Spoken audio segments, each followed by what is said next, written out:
The story kicks off with a man standing outside a school gate, clutching his phone and staring intensely at a photo, trying to find his nephew. But before he can even step inside, he's blocked by a group of wealthy, Karen-style moms who judge him instantly because he looks like a total mess.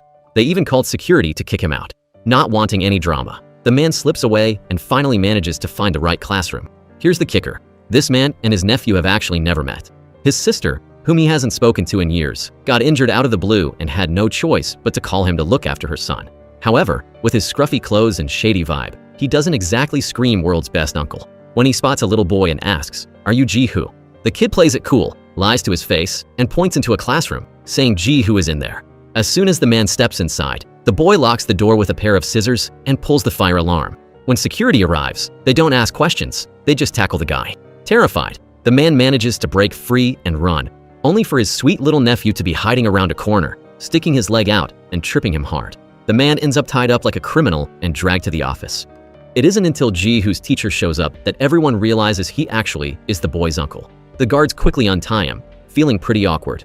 Our protagonist's name is Jun Hyuk. Believe it or not, he used to be a massive K-pop idol. But because he was too trusting, he got scammed out of all his savings, and the songs he wrote were sold for pennies to his company. Now, he's a struggling deckhand on a fishing boat. Even though he gets seasick and is a bit of a slacker, the crew keeps him around because he's an absolute wizard in the kitchen. Once the misunderstanding is cleared up, Jun Hyuk takes Jihu to his after-school academy. While stopping at a gas station, he looks at his empty wallet, then at Jihu, and gets the bright idea to borrow some cash from the kid. The gas station attendant thinks Jihu is being kidnapped and is about to call the cops, so Jun Hyuk has to give the money back, totally defeated. Later, at a badminton court, he watches Jihu play. The kid has zero athletic talent, and Jun Hyuk literally bursts out laughing at him, which earns him some major side-eye from the other parents. That evening, they head home. On the way, they stop at a convenience store where Jun Hyuk uses basic ingredients to whip up a gourmet dinner for the kid. Jihu has never tasted anything like it and cleans his plate. When they get to the apartment, his sister asks him to come in and change a light bulb. At first, he turns to walk away without a word. But then Jihu mentions that his mom is hurt, and Jun Hyuk's heart softens just enough to go inside and help. His sister thanks him, but he's cold as ice. He's still bitter about the fact that years ago, she took the money he was saving to chase his music dreams. That's why he cut her out of his life. He knew she married a rich guy back then and assumed she was living the high life. As for why they suddenly moved here and are living in a rental, he's too annoyed to even ask. After a tense talk with his sister, he goes to a park to clear his head with a drink. Naturally, the same group of snobby women from earlier spot him and start berating him again. See, these women live in the luxury condos, while Jihu's family is in the social housing section. They look down on renters so much that they don't even want them using the park. Jun Hyuk snaps back at them, but realizing they aren't worth his time, he just walks away. Once he's gone, the women start gossiping, suspecting he might be Jihu's father. They know the kid is a new transfer student, but they're still dying to find out if he belongs in the luxury group or the poor group. Saturday morning rolls around, and Jun Hyuk is getting ready to head out to sea for work as usual. But then, he hears the crew mention it's Saturday, and it hits him. He remembers a conversation from his sister's house. Today is the parent-teacher event at Jihu's school. Since his sister has to work and has no time to go, Jihu is going to have to face the day all by himself. Jun Hyuk can't help but let out a curse. What a total pain in the neck. Cut to the classroom, where poor Jihu is sitting all alone in a corner. All around him, other kids are laughing and playing games with their parents. But just then, a man in a sharp, dapper suit walks through the door. It's Jun Hyuk. Jihu is absolutely stunned to see his uncle actually show up. During the activities, things get a little petty.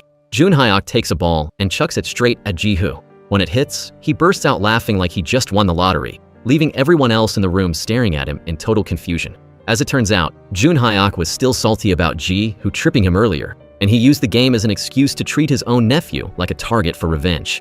Noticing the awkward silence from the other parents, Jun Hyuk tries to play it off with a forced apology and tries to hide his excitement. Later, during mealtime, Jihu reminds his uncle to wash his hands, but Jun Hyuk couldn't care less. Feeling helpless, Jihu goes to wash his own hands and even goes as far as carefully using hand sanitizer when he gets back. Seeing this, Jun Hyuk mocks him, saying, "If you stay this pampered, how are you ever going to survive in this cruel, wicked society?" Meanwhile, Jihu is actually a hit with the girls in his class. They're all giving him admiring looks because he's smart, clean, and has that refined, gentleman vibe. Of course, this naturally makes all the other boys in the class super jealous. When the meeting finally ends, Jihu realizes one of his shoes is missing. A girl named No Yul analyzes the situation and concludes this wasn't an accident. Someone stole it on purpose. Their teacher, Ms. Song, decides to go check the security footage and suggests that Ji-hoo just wears someone else's spare slippers to get home. But Ji-hoo, being the germaphobe he is, absolutely refuses to put them on. Having no other choice, Jun Hyuk just scoops the boy up and carries him out of there. Jun Hyuk takes Ji-hoo to the mall to buy him a brand new pair of shoes, but he makes sure to tell the kid, "You better pay me back for these." While they're there, Jun Hyuk tries to return the suit he's wearing. The clerk gives him a look, feels the fabric, and tells him they can't take it back because the tag has been removed. Jun Hyuk is baffled, insisting he tuck the tag inside the sleeve so it wouldn't get lost. Hearing this, Ji-hoo stands there, frozen. He realizes that back at the school meeting, he saw the tag sticking out, thought his uncle had just forgotten to remove it, and kindly cut it off for him. Now stuck with an expensive suit he can't afford, a defeated Jun Hyuk has to take it back. As they walk through the mall, Jun Hyuk spots a VIP coupon lying on the ground. He quickly runs over, stomps his foot on it to claim it, then pretends to lean down to pick it up before making his getaway. He then uses it to take Ji-hoo out for a fancy, expensive meal. Ji-hoo is honestly mortified by his uncle's behavior. While Jun Hyuk is mid-rant about his philosophies on life, Ji-hoo suddenly spots an elderly woman at another table. He gets so scared that he dives under the table to hide. Seeing the woman walking toward them, he tries to crawl away but ends up slamming right into her. In a panic, he cries out "Grandma" and starts apologizing frantically. Jun Hyuk rushes over to help him up, and that's when Ji-hoo realizes it's not actually his grandmother. The shock triggers an asthma attack, and Jun Hyuk quickly fumbles through the boy's bag to find his inhaler. Afterward, Ji-hoo locks himself in the bathroom for a long time to calm down. Jun Hyuk is genuinely curious and asks why he's so terrified of his own grandmother. Ji-hoo shoots back, "You never intended to care about us anyway, so why do you even need to know?" Jun Hyuk doesn't push it any further. After dropping Ji-hoo off at home, Jun Hyuk uses the bathroom for a second and then rushes out. Right after he leaves, a phone starts ringing in the house. His sister picks it up and realizes it's Jun Hyuk's phone. Through the conversation on the other end, she and Ji-hoo find out the truth. Jun Hyuk has been working as a manual laborer at sea, and the house he was renting was actually sold out from under him. Meanwhile, in his car, Jun Hyuk realizes he's accidentally holding his sister's phone. He has a brief urge to snoop and see what's on it, but then he remembers the judging eyes of his nephew and hesitates. A little while later, Jun Hyuk heads back to his sister's place to return the phone he accidentally took. His sister tries to convince him to stay for good, but he's stubborn and turns her down.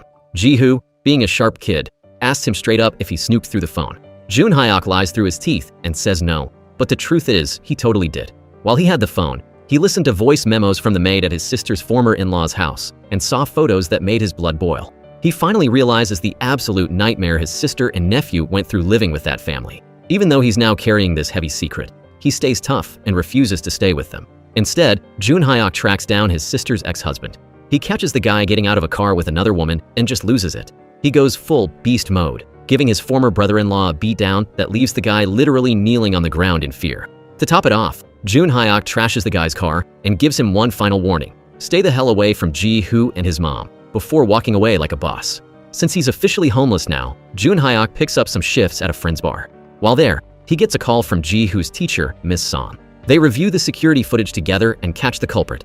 A boy named Se-chan was the one who swiped the shoe. Jun Hyuk plans to head to the kid's house, but MS. Song mentions that everyone is likely at a massive birthday party for another student named Min-ki. Now, you have to understand, Min-ki's mom is the final boss of Karen's. She's the head of the Mom Power Association at school. Her family is insanely wealthy. She has ties to members of Congress, and she basically runs the school's decision-making board. All the other parents follow her every move like lost puppies. Jun Hyuk and Ji-hoo show up at Min-ki's house, but the parents there assume they're just late guests and usher them inside. Seeing the fancy atmosphere, Jun Hyuk realizes it's not the best time to cause a scene. He tries to pull Se-chan's parents aside to talk about the stolen shoe, but the snobby elite parents keep cutting him off. They start mocking him, asking what he does for a living. When he tells them he's a songwriter, they literally burst out laughing. They mock him for not being on TV and start pressuring him to perform a song for them like a circus act. Just as things are getting super awkward, the doorbell rings. Min-ki's mom announces that the catering she ordered has arrived. But when the door opens, everyone's jaw drops. It's Ji-hoo's mom. She's the one delivering the food. The wealthy women immediately realize she's a renter from the social housing section and that her job is just making side dishes. They start whispering and throwing shade immediately. Suddenly, a scream erupts from upstairs. Someone yells that Ji-hoo has peed his pants. Jun Hyuk and his sister rush upstairs to find Ji-hoo soaked. A girl named No-yul speaks up, saying Se-chan actually threw water on him. The trauma of the situation triggers another attack for Ji-hoo. Furious, Jun Hyuk demands an apology from Se-chan. Instead of saying sorry, the bratty kid starts mocking Ji-hoo. mimicking the way he looked during the attack. Ji-hoo's mom tries to stand up for her son, but Ji-hoo just pulls her away, wanting to leave. But Jun Hyuk isn't letting this slide. He stops them and demands an apology again. Se-chan just stands there with a smirk. Without missing a beat, Jun Hyuk steps up and slaps the kid right across the face. Se-chan's mom goes ballistic, screaming that she's calling the police. Jun Hyuk doesn't flinch. He pulls out the CCTV footage and tells her, "Great, call them.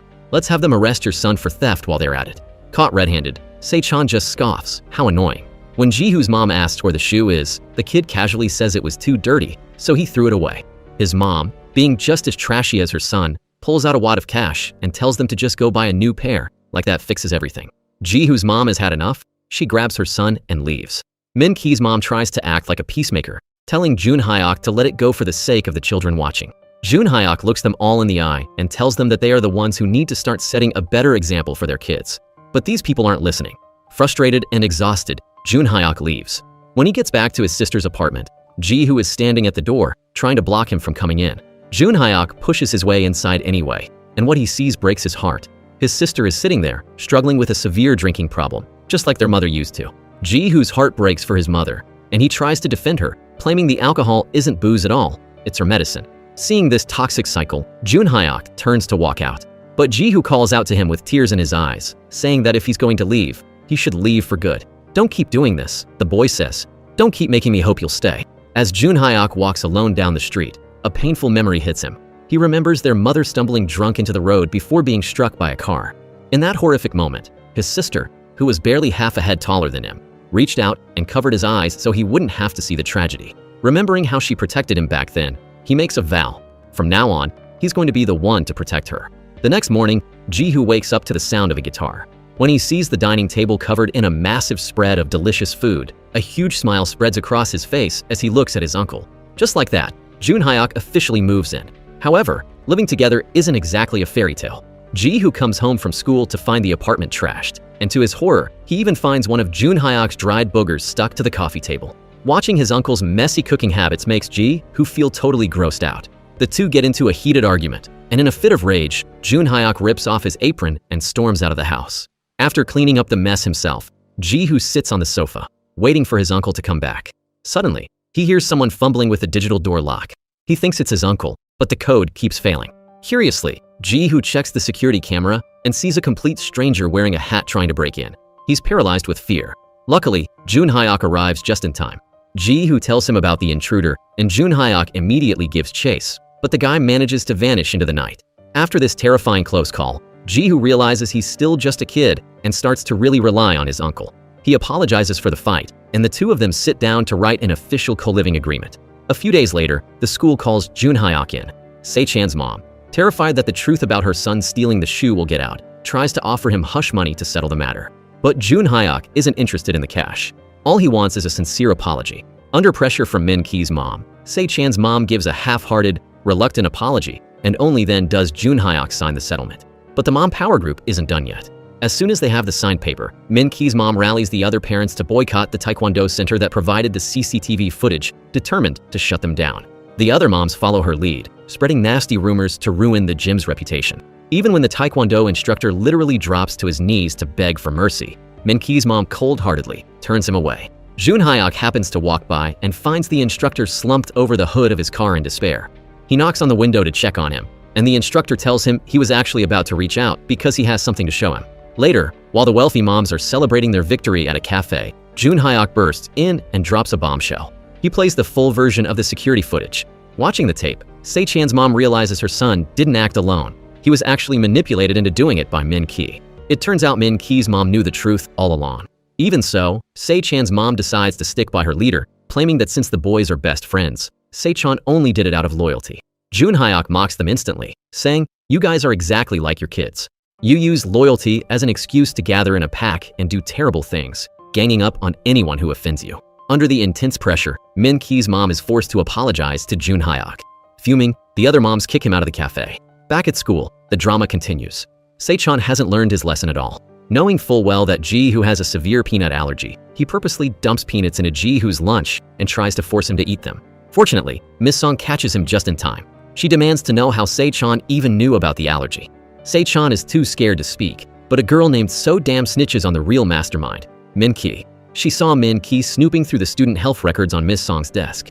Min Ki tries to lie his way out of it, but Se Chan's guilty silence confirms everything. Afterward, Miss Song calls Min Ki's mom and lays out exactly what happened.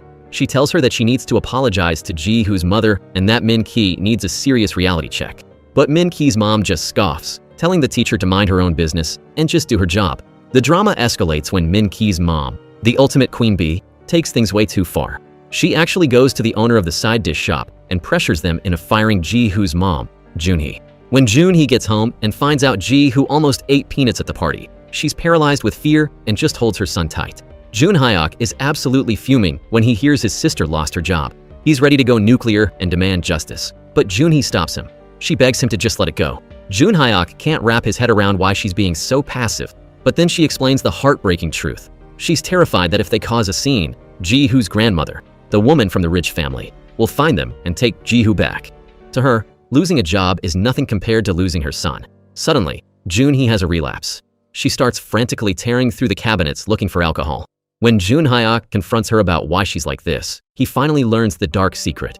Back when she lived with her in-laws, she was physically abused so badly her bones were broken. They wouldn't let her go to a doctor, so she started drinking just to numb the physical pain. What he thought was an addiction was actually her only medicine. Jun Hyuk steps in to stop her, and Ji-hoo breaks down in tears, begging his mom to go to the hospital. He tells her she's just sick and that now, they finally have the chance to get her real help. Junhee listens, and she checks herself into a specialized clinic for treatment, leaving Ji-hoo in Jun Hyuk's full care. Meanwhile, there's trouble at school. The autonomous model of Ji-hoo's school is about to be scrapped, meaning it will become a regular school and lose its heavy focus on music. This is a huge deal because Ji-hoo has clearly inherited his uncle's music gene. The kid has been writing and singing his own songs since he was little. Jun Hyuk refuses to let the music program die. No-Yul's dad is also against the change, but Min Ki's mom organizes a meeting to get parents to sign off on the new plan. During the meeting, Miss Song mentioned they should use this chance to elect a new blue bird. Jun Hyuk is the only one who doesn't know what that is. Miss Song explains that the blue bird is the president of the PDA, a position with the power to influence major school decisions. The other moms immediately nominate So Damn's mom, who mockingly asks Jun Hyuk, "What, you want to run against me?" Jun Hyuk initially backs down, saying he doesn't want to be a laughingstock, but the other parents keep poking and prodding him. Finally, he snaps. He accepts the challenge, and the race for Blue Bird officially begins, decided by a popular vote. After the meeting, Jun Hyuk instantly regrets it, blaming No-Yul's dad for not stopping him. But Miss Song pulls him aside and gives him a major pep talk. She tells him that if he could beat out thousands of rivals to become a famous singer, he definitely has what it takes to win over a few parents. Then comes the big reveal. Miss Song has known he was a famous idol all along. She's actually a huge fan. She shows him a keychain she's had forever, and it turns out Jun Hyuk has the exact same one.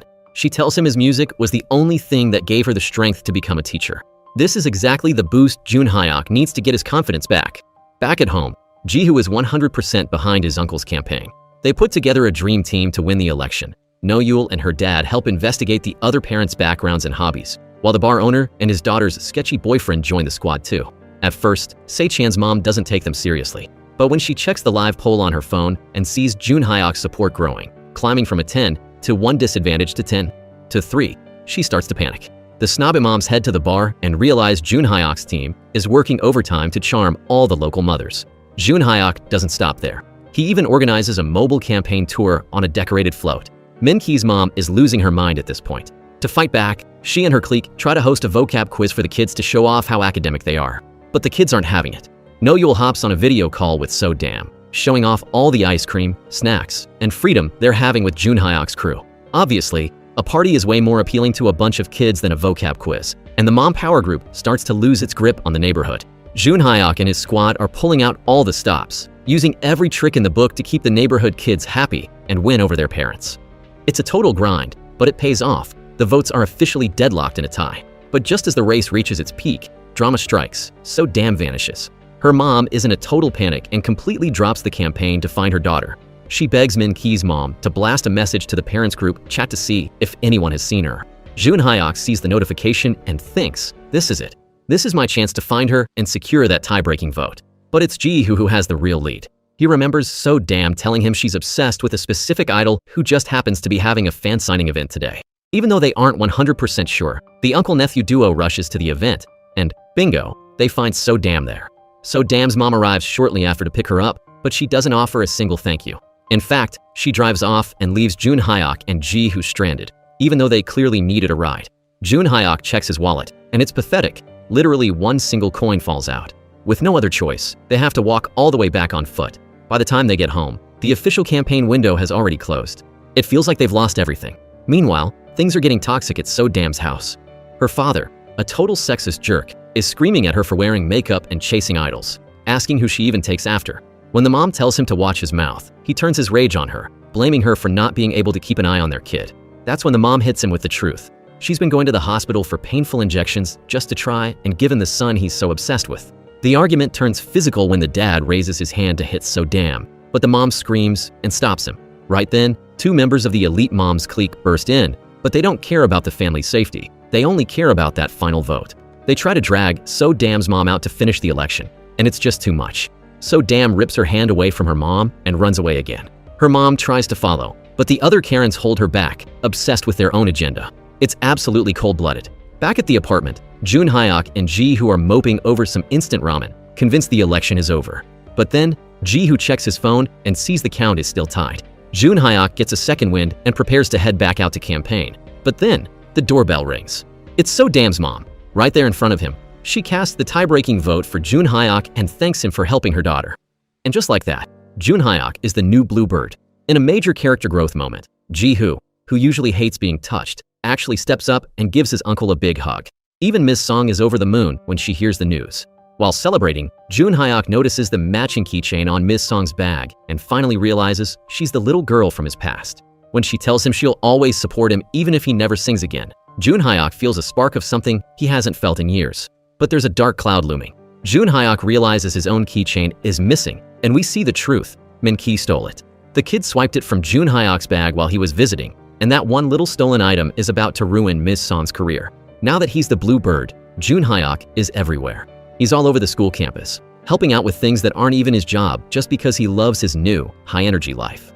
On the flip side, the Mom Power Association is miserable. They're dying to know who betrayed them and cast the winning vote for Jun Hyuk. So Dam's mom plays it cool, hiding her guilt behind a fake smile. Min Ki's mom tries to act like she's fine with it, saying it's better to have Jun Hyuk distracted with school chores so he won't interfere with their real plan. As it turns out, they've already prepared the parental consent forms to restructure the school and kill the music program. But here's the kicker. The forms are total forgeries.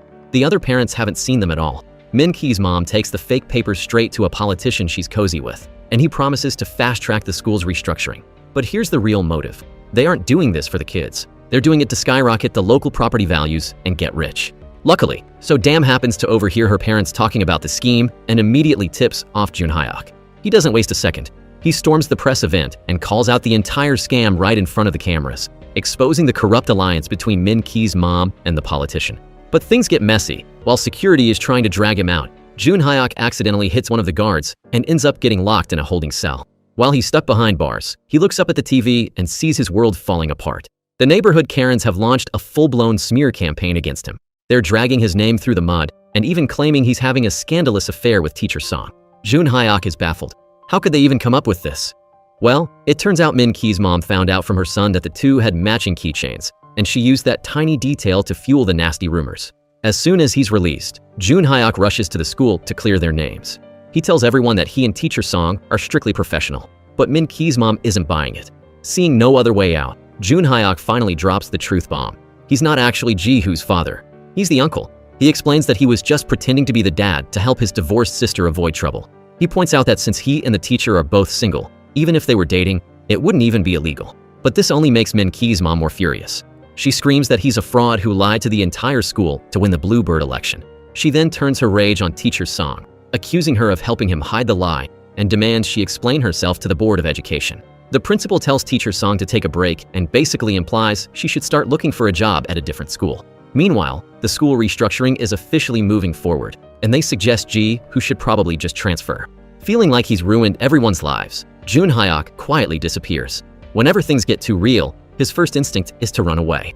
Ji Hoo sends him text after text, but gets no reply. The boy sits alone in Jun Hyuk's room and discovers a cardboard box his uncle always cherished. Inside, he finds birthday gifts Jun Hyuk had bought for him every single year, from the day he was born until now. Ji Hoo is moved to tears, whispering, "You big liar," realizing his uncle loved him all along. Hearing the news about the drama, Junhee checks out of rehab early. It also happens to be her birthday. No-Yul's dad is waiting outside for her with a fresh bouquet of flowers. He reveals he remembered her birthday and straight up confesses that he has feelings for her. Junhee, who has lived a life devoid of kindness and gifts, is completely stunned and deeply touched.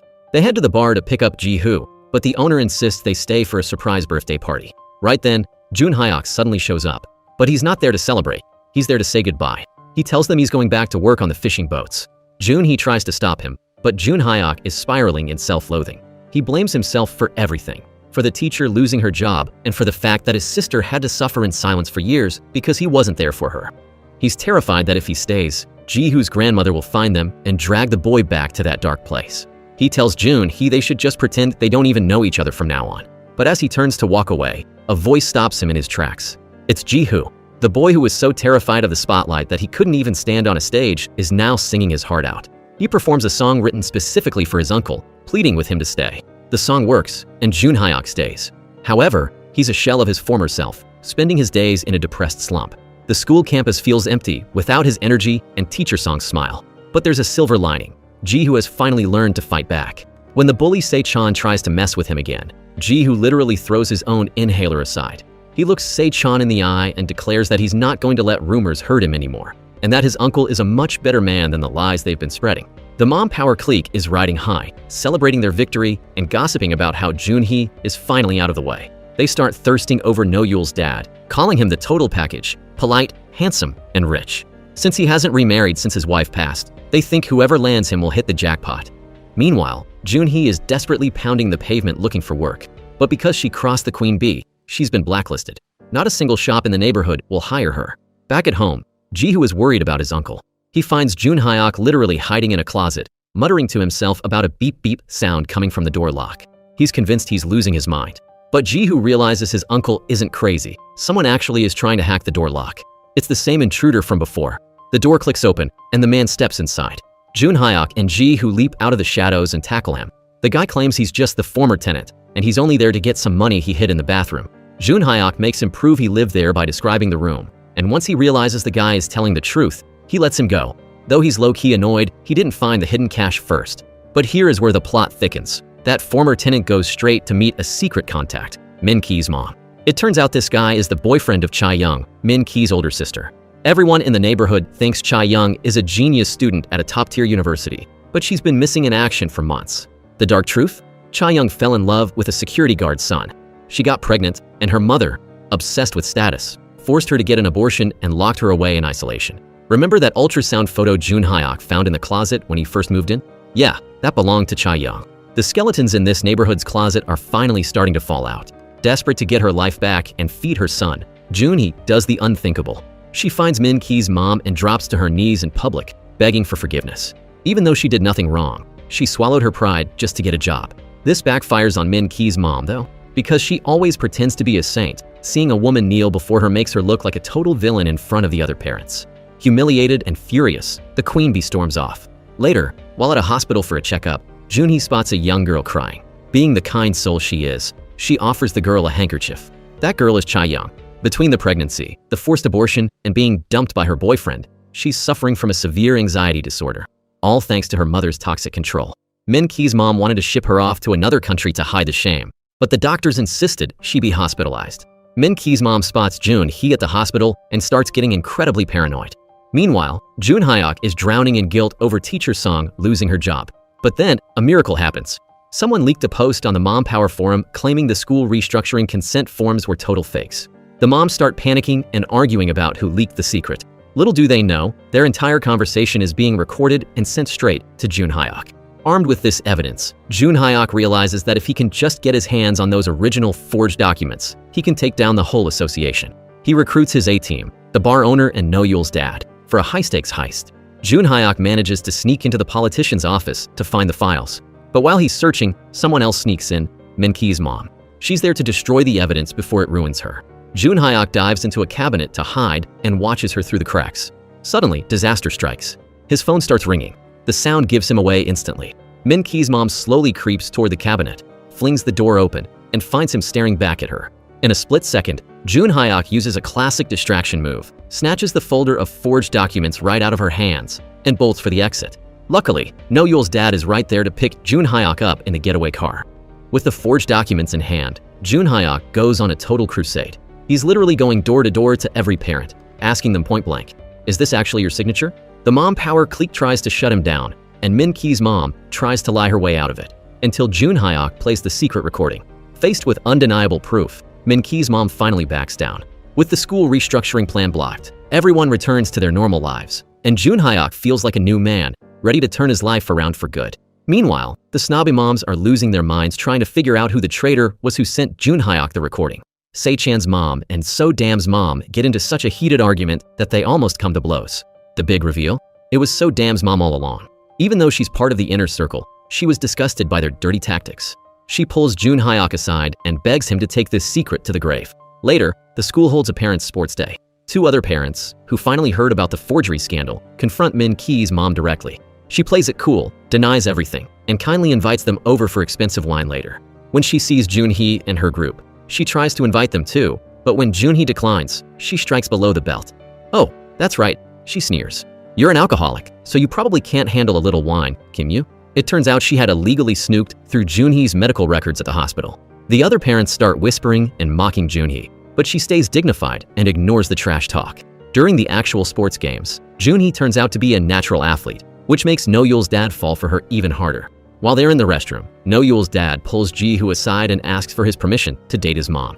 Ji-hoo is touched by how much the man cares for her and says he just wants his mom to be happy. But, plot twist, Min Ki is hiding nearby and hears the whole thing. Min Ki starts bullying Ji-hoo, calling his mom a gold-digging fox and an alcoholic beggar who's only using No Yul's dad to escape the social housing projects.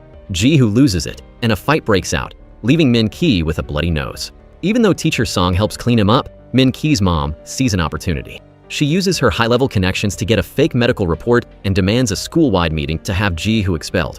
Junhee tries to get Ji-hoo to apologize, but he refuses to say a word about why the fight started. While they're arguing, No Yul's dad finds out from his daughter that she caught the whole thing on camera. The video proves that Min Ki started it with his disgusting insults. The day of the big school meeting arrives, but Jun Hyuk accidentally spills water on No Yul's phone, the only device with the evidence.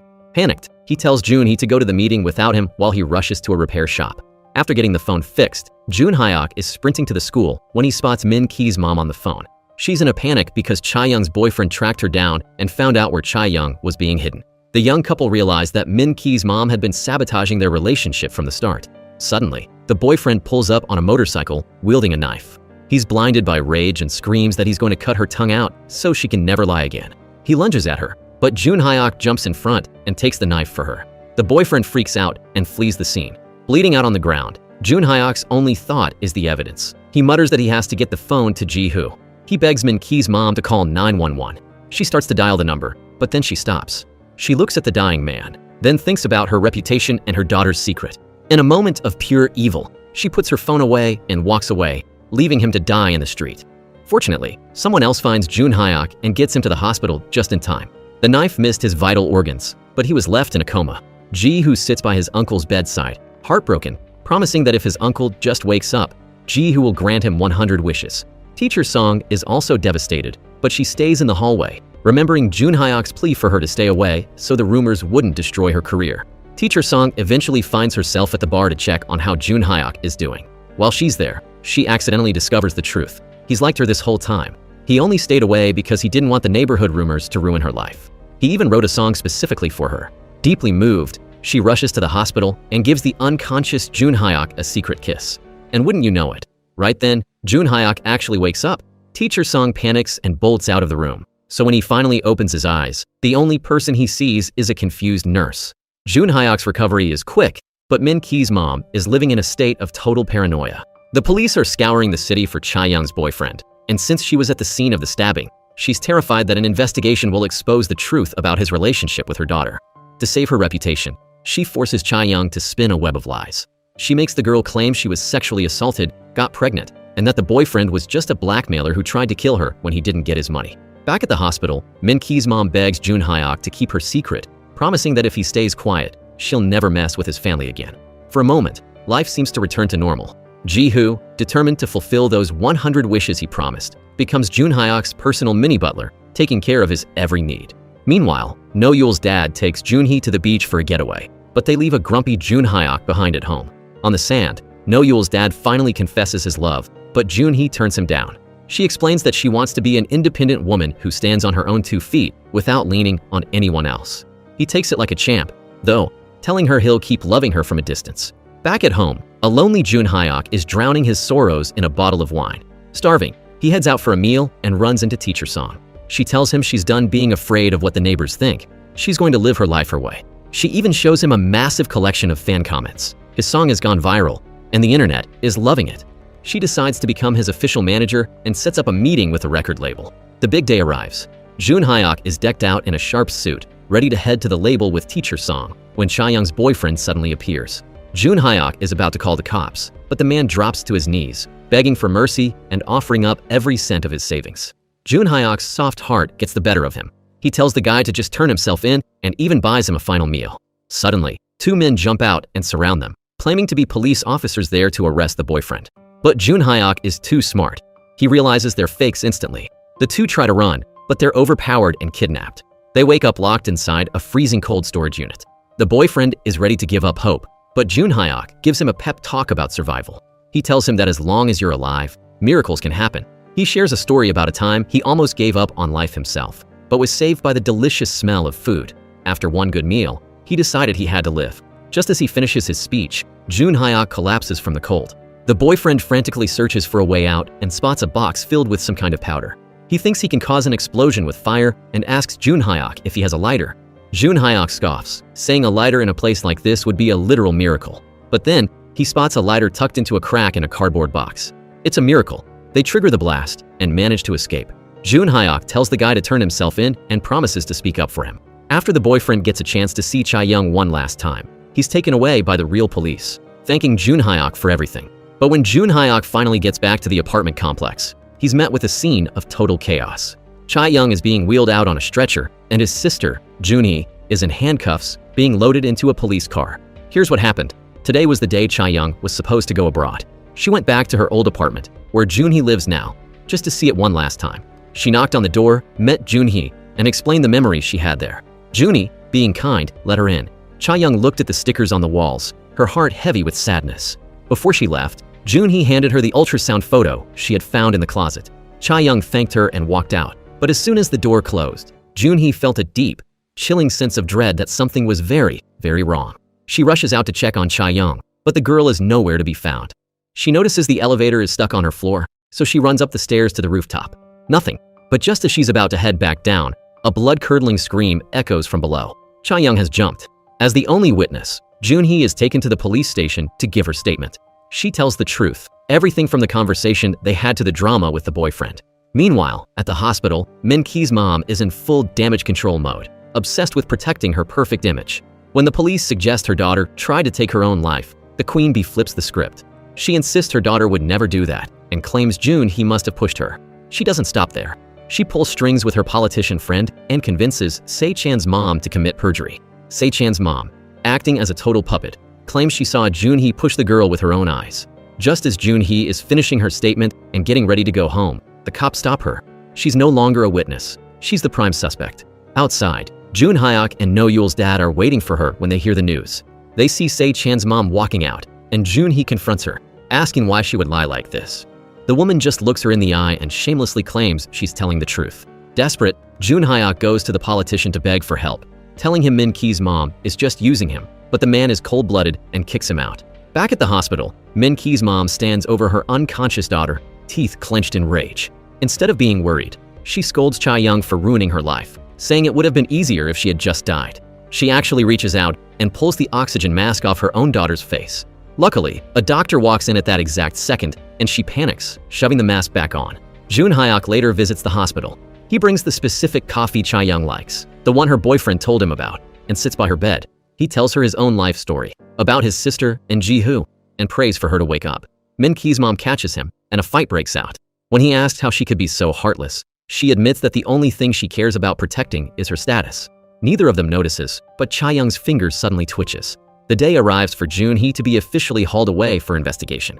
Little Ji, who is sobbing, clutching his mother's hand and refusing to let go until the police force him away. As they lead her to the car, Junhee spots Min Ki's mom and Se-chan's mom. She drops to her knees, begging for mercy because Ji, who can't survive without her. Ji, who even runs up and promises to transfer schools and disappear forever if she just lets his mom go. Min Ki's mom turns away coldly, but then she stops dead in her tracks. Jun Hyuk is there, pushing Chae-young in a wheelchair. The villainous mother immediately puts on a fake caring act, running over to hug Chae-young. She whispers in the girl's ear, "Tell them that woman pushed you. I'll handle everything else."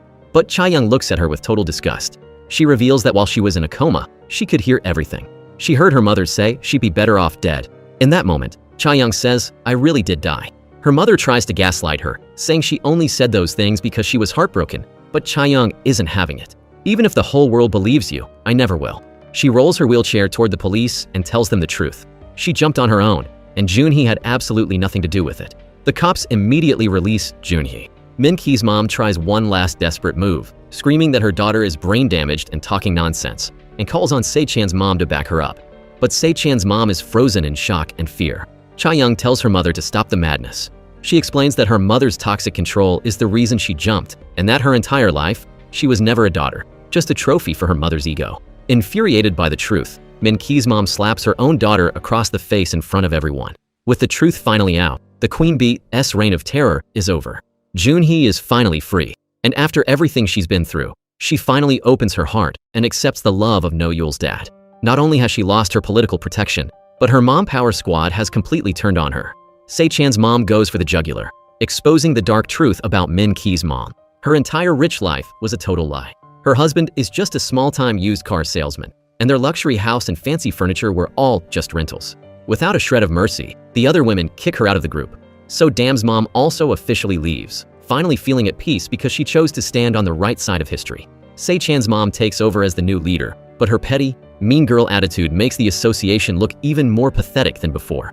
Even the kids follow suit. Se-chan starts bullying Min Ki, proving that the cycle of toxicity never ends.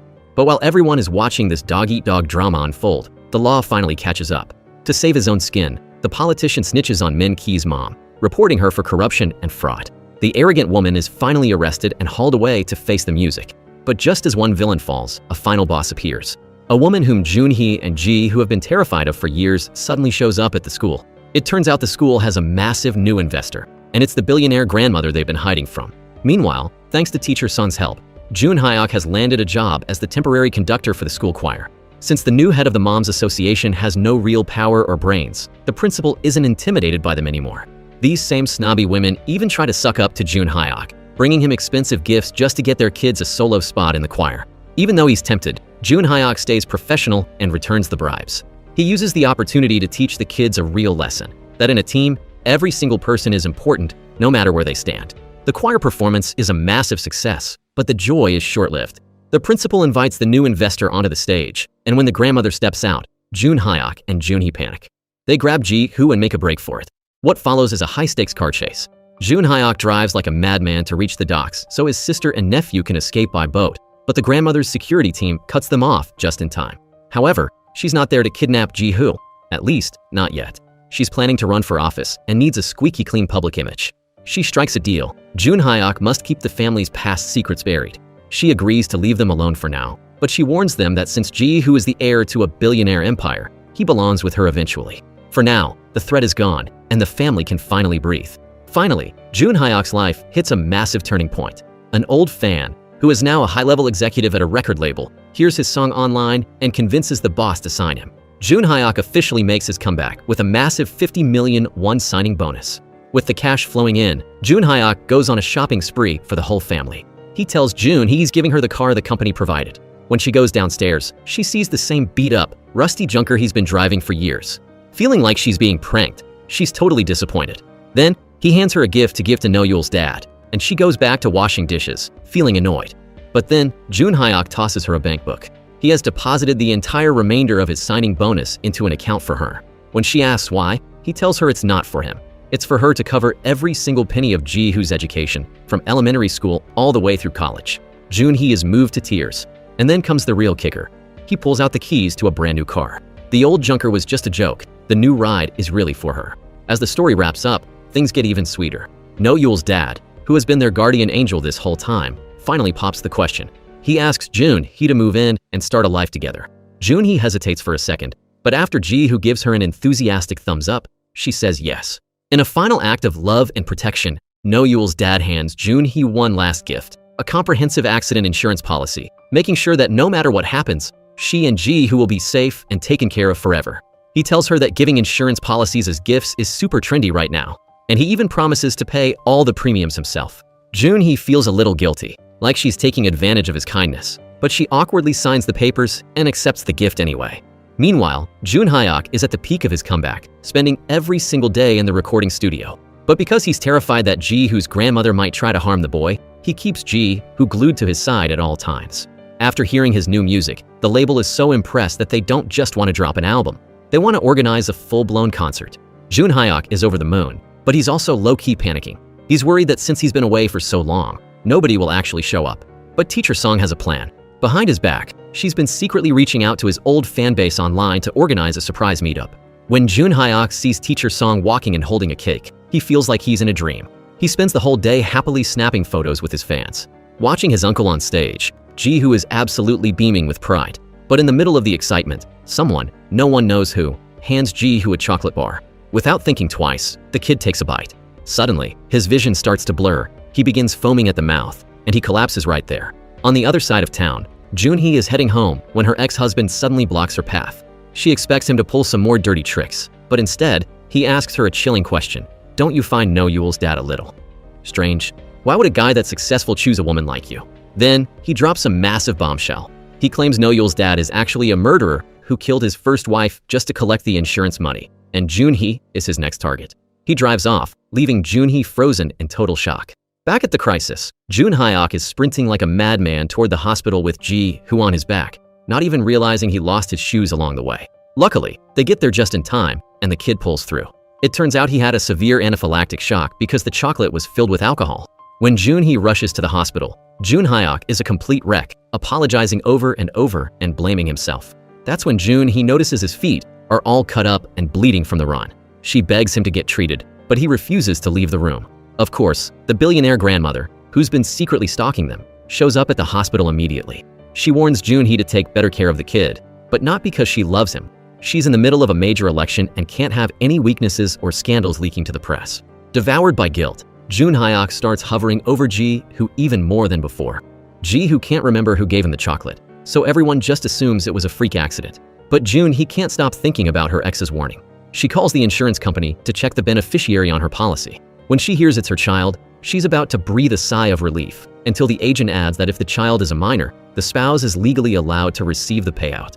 Looking at No-Yul's dad standing right in front of her, Jun-hee doesn't even know what to think. He's all smiles, suggesting they go out and shop for household supplies, but Jun-hee is dying inside. Finally, she bites the bullet and asks him exactly how No-Yul's mother died.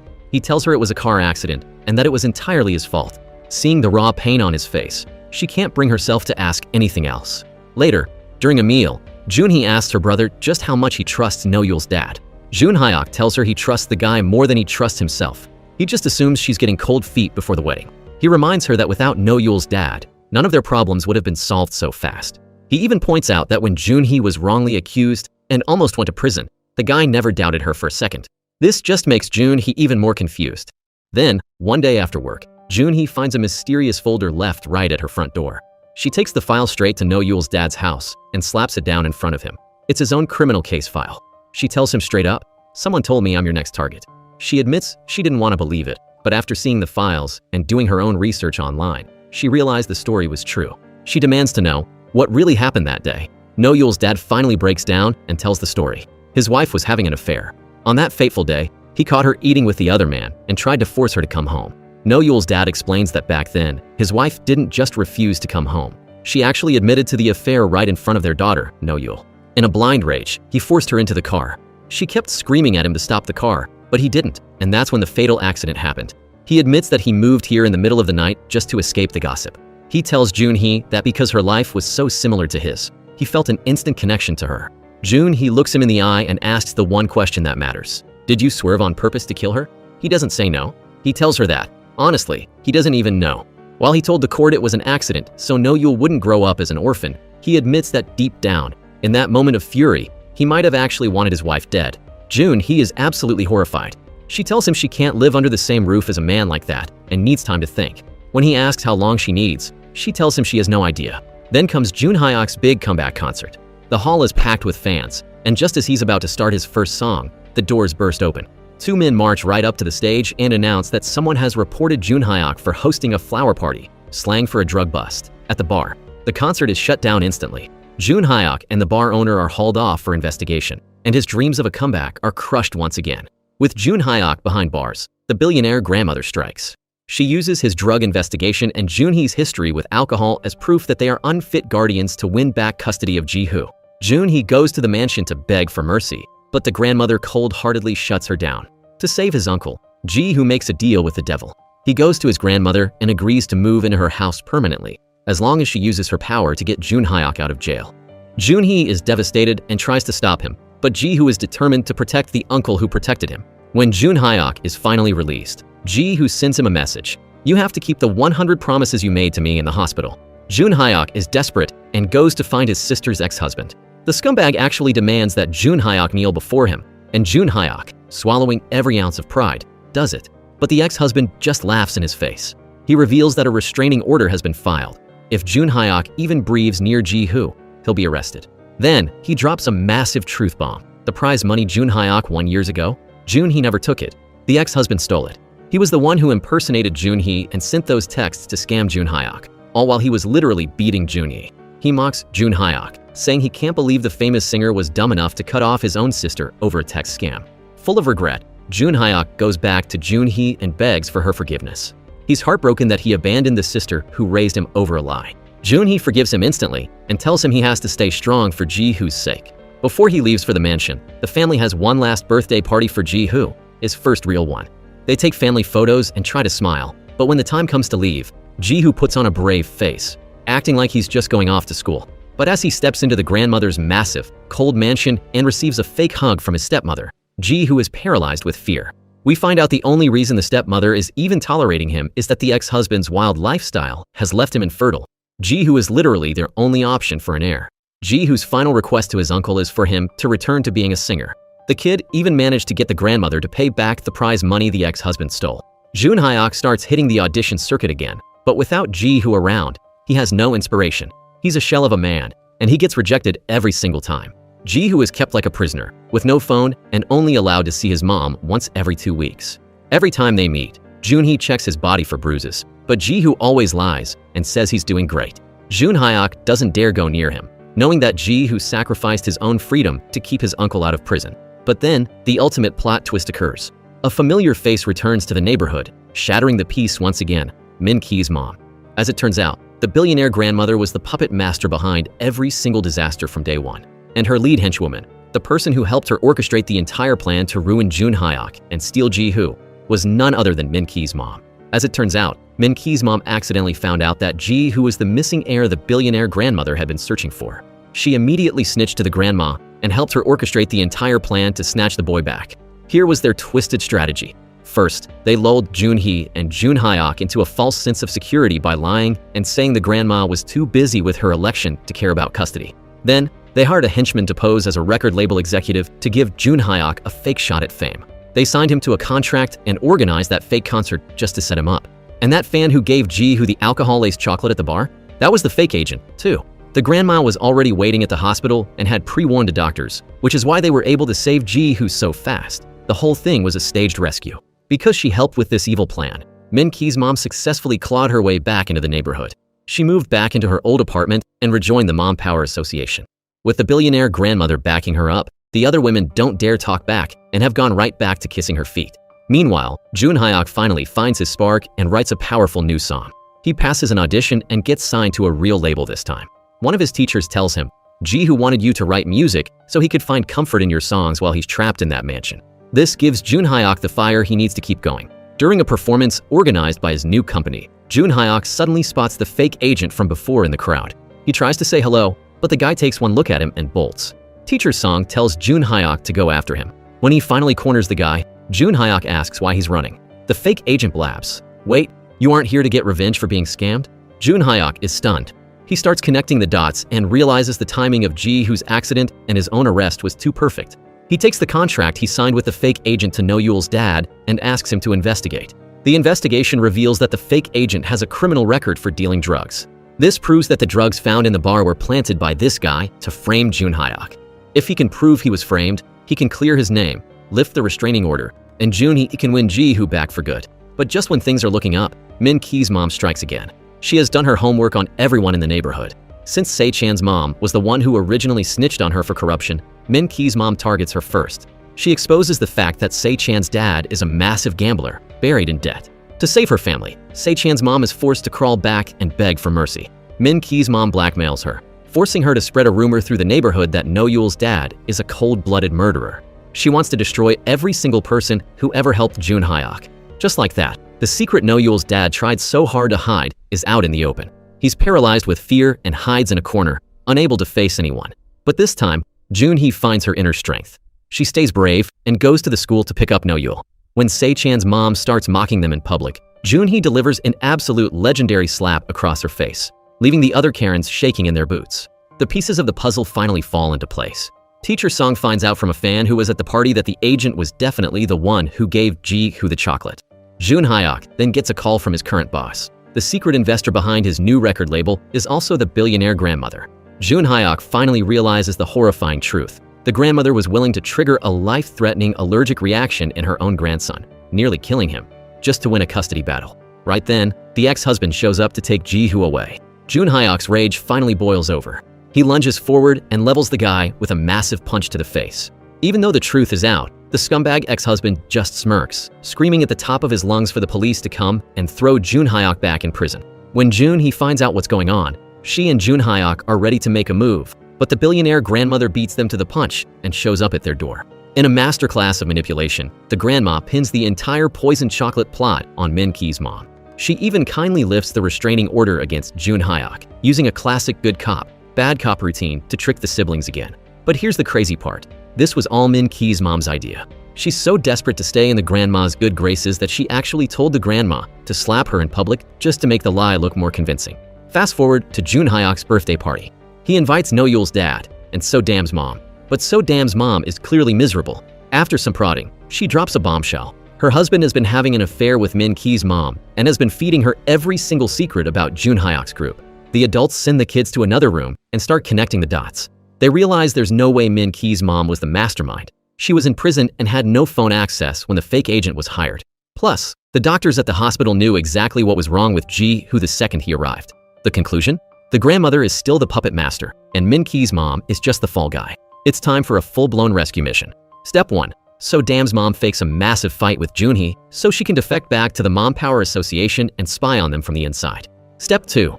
No-Yul's dad heads to the hospital to dig up evidence of the grandmother's pre-planned emergency. Step 3. Jun Hyok plays nice with his idiot former brother-in-law, gets him absolutely wasted, and records him confessing to the whole scheme. Armed with the recording and the medical evidence, Jun Hyok marches into the mansion to negotiate. When the grandma refuses to budge, he signals the reporters and police he had waiting outside.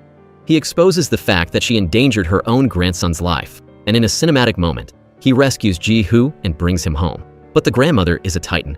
She uses her high-level connections to squash the charges, and the nightmare resets. Ji-Hoo is forcibly taken back to the mansion, and the grandma even orders a hit, having a car ram into No-Yul's dad, landing him in the hospital. With Plan A in ruins, the group launches Plan B. The grandmother is hosting a massive vow ceremony at her mansion to repair her image, and So-Dam's mom is the one organizing it. She finds out Se-chan's mom is only helping the grandma because she's being blackmailed over her husband's debts, So-Dam's mom pays off the debt out of her own pocket. Now a double agent, Se-chan's mom shows up at the mansion with her son. Min-Ki's mom is suspicious but can't do anything. On a signal, Se-chan's mom accidentally spills water on her son and takes him to the bathroom. In the shadows, they find Ji-Hoo's room, and the two boys swap clothes. Se-chan's mom walks Se-chan, who is actually Ji-Hoo in disguise, right out the front door into Jun Hyok's waiting arms. To keep the distraction going, So-Dam's mom starts a physical brawl with Min-Ki's mom right in front of the media cameras, and Se-chan's mom joins in. The mansion turns into a total circus. But Min-Ki's mom had a trump card. She had Jun-hee follow. The moment Ji-Hoo reunites with his mother, the grandma's goons swarm them. They snatch Ji-Hoo back, beat Jun Hyok half to death, and kidnap him. Teacher Song realizes something is wrong and checks a GPS tracking app she had installed on Jun Hyok's phone. The signal leads them right back to the grandmother's basement. Meanwhile, as they're trying to smuggle Ji-hoo out of the country, the boy manages to escape. He runs straight to a radio station and breaks into a live broadcast. He goes viral, telling the whole world that his grandmother is totally innocent, but that his uncle is missing. He begs the public to help find him, making a heart-wrenching deal. "I'll stop running away and stay with my grandma. Just please, give me my uncle back." The internet explodes. Chaeyeon's boyfriend starts a massive online campaign, and the entire neighborhood, everyone Jun Hyok ever helped, joins the digital hunt to find the missing blue bird. Suddenly, Jun Hyok is the most famous man in the country. Ji-hoo's radio broadcast worked better than anyone could have dreamed. Teacher Song takes it a step further, organizing a massive crowd of fans to stand outside the billionaire grandmother's mansion. They aren't there to protest. They are there to pray that the kind and merciful grandmother will help find her grandson's missing uncle. It's a total PR nightmare for the grandmother. With the election right around the corner, she realizes she can't dispose of Jun Hyok. Instead, she pivots and decides to use the situation to boost her poll numbers. Despite Min Ki's mom's protests, the grandmother walks out in front of the media, hugs Jun-hee, and tearfully promises to do everything she can to find Jun Hyok. Immediately after, she gives the order to release him from the basement. Jun Hyok, now a national celebrity, uses his newfound leverage to play hardball. He negotiates one last time and finally wins back full custody of Ji-hoo. Justice is finally served. The grandmother loses the election. Min Ki's mom, seeing the ship sinking, finally betrays her, using the grandmother's own secrets against her. The grandmother is left fuming, but she's powerless. The villains' lives continue to spiral. Min Ki officially rejects his mother, refusing to be her trophy like his sister was. She is officially a failure as a parent. The stepmother finally dumps the loser ex-husband to find someone else to satisfy her motherhood goals. The grandmother calls her son useless, and to get revenge, the ex-husband steals every single cent of the corporation's funds and flees the country to live a life of luxury alone. The shock of losing her money and her power is so great that the grandmother actually descends into dementia. The wedding bells finally ring for Jun-hee and No-yeol's dad. It looks like the perfect happy ending, until the ultimate K-drama plot twist hits. In the middle of the celebration, Jun Hyok suddenly collapses. No-yeol's dad and Ji-hoo are frozen in horror as they watch him writhe in pain on the floor.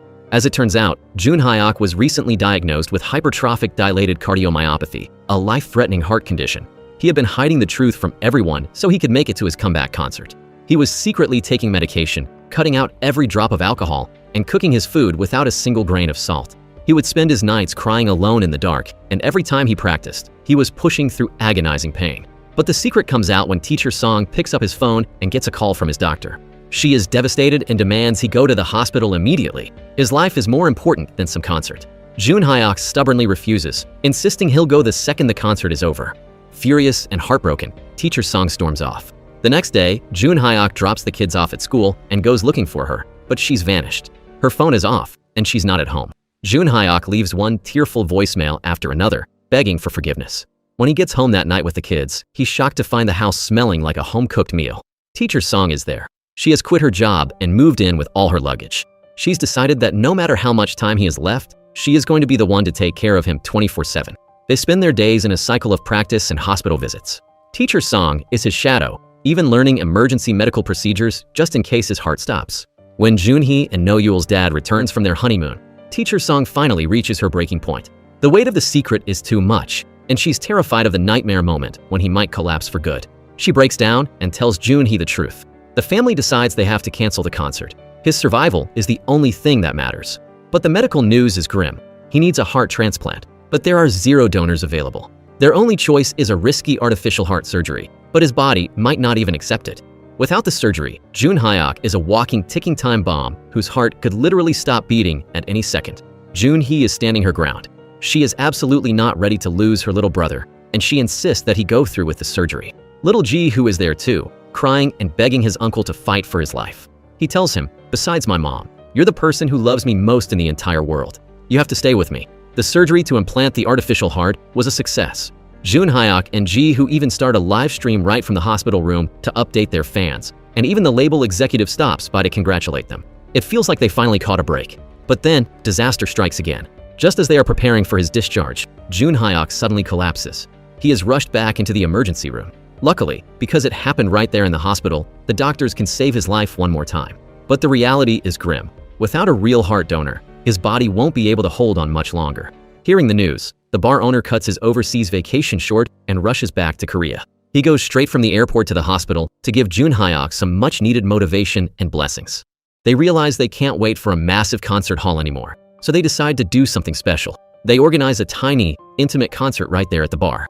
The song Jun Hyuk wrote finally gets to be heard. There's one line in the lyrics that breaks everyone's heart. "If I get healthy again, I will definitely be very happy." It's a powerful reminder that sometimes just being healthy and alive is more important than any level of fame. The atmosphere at the bar is intense. The only people invited are the ones who matter most to him, including his doctor. Outside, an ambulance is parked with the engine running, ready for any emergency. Looking back, Jun Hyuk's life has been such a tragic journey. The only real time he ever got to shine on stage was in a singing contest 12 years ago. Since then, every time he tried to make a comeback, he was scammed, cheated, or lied to. And now, just 1 week away from his dream, he's fighting for every breath. It feels like he's helped so many people find their happiness, yet his own dream has been out of reach for so long. Fast forward 7 years later, Ji-hoo is now a massive, A-list superstar in South Korea. During a TV interview, the host asks him about his uncle. Ji-hoo smiles and says his uncle has become kind of a fool. But as the camera pans to Jun Hyuk's new life, we see he means that in the best way possible. Against all odds, Jun Hyuk survived and fully adapted to the artificial heart. Not only that, but he's a father now. The former scruffy idol has transformed into a total girl dad, completely obsessed with his little daughter. His house is covered in trophies and awards from his successful career, but his world now revolves around her. Back when he thought he was dying, Jun Hyuk had made a bucket list of things he wanted to do. Enter a professional chef competition, get a wild new haircut, go to late-night movie premieres, visit a desert sauna, and go for a run on the beach. He wanted to truly feel what it meant to be alive. But now, he's so wrapped up in being a doting father that he doesn't have time for any of it. And he's never been happier. In the final scene, Jun Hyuk and Ji-hoo return to the old bar. The place is empty and quiet now, but it hasn't changed a single bit.